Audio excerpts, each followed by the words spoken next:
Are you thinking about selling a house, but you're worried about capital gains? In this week's video, we're going to walk you through the 121 exclusion and some additional tips on things you can write off during the sale of a property. Let's get into it. The 121 exclusion is a provision in the United States Tax Code that was introduced in 1997 to help homeowners exclude a portion of capital gains taxes upon the sale of a primary residence. Most people have heard of a 1031 exchange, which is specific to rental or income properties and exchanging like for like, which I will get into in a later video. But 121 is specific to anybody selling their primary residence or home. So let's get into the details so you can best take advantage of this amazing tax loophole. The eligibility requirements for Tax Code 121. There's basically 5 things you need to know, and first and foremost is ownership and use. The homeowner must have lived in the property for 2 of the last 5 years. The good thing is they don't have to be consecutive. So say you lived in the house and then moved to another house while renting that out, but then moved back for a total of 2 years or 24 months in the past 5 years, you do meet these requirements. However, it is only for primary residences. Investment properties, again, that's a 1031 thing, which we'll touch on in a later video. Number 2 is frequency limitations. Generally, this can only be used once every 2 years, hence the 24 months of ownership. However, sometimes there are exceptions based on unforeseen circumstances with health, employment, and other reasons, etc. Number 3 is gain limitation, and this is what this entire tax code revolves around. So as a single taxpayer, you can exclude up to $250,000 in capital gains with the sale of this house. That bumps up to $500,000 if you are married and filing jointly. I do believe registered domestic partners also count, but again, have to be filing taxes jointly to make that work as well. There are some additional things you can write off pertaining to the sale of this property, which we'll get into a little later, but anything outside of that, whether it's the $500 or the $500 plus sale fees, is subject to capital gains tax, so do keep that in mind.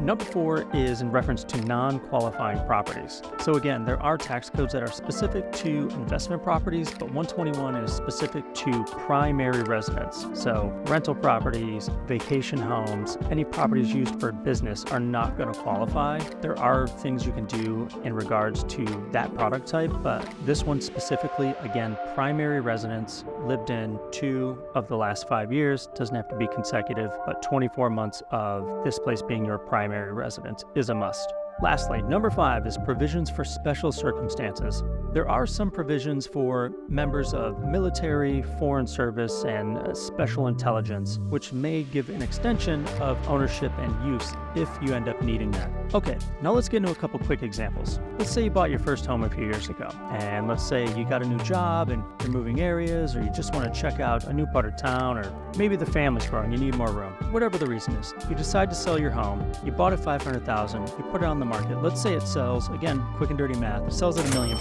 So our example before, if it's just you filing alone, you get to exclude that first $250,000 in capital gains. Married, filing jointly, you get to write off that full $500,000. But what if it sells for more than $1 million?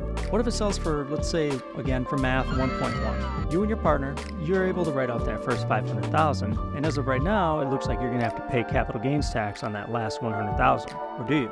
Something not a lot of people know, that any expenses that you incur during the sale of a property, you actually get to deduct from the purchase price. So for example, escrow fees, home staging, commissions, advertising, attorney fees, whatever it is, any fees that you incurred for the sale of that property, you actually get to deduct from the purchase price, which gives you more of a buffer for that capital gains exemption. Not only is that awesome, there's actually more.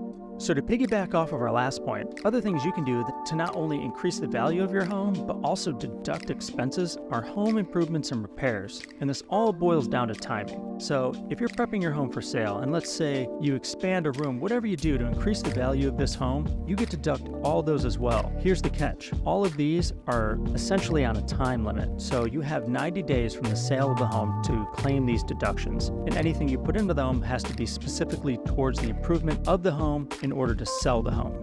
Next up is property taxes. If you've been dutifully paying your property taxes up to the point of sale, you can retroactively deduct everything you paid in property taxes, but it is capped at $10,000, so keep that in mind.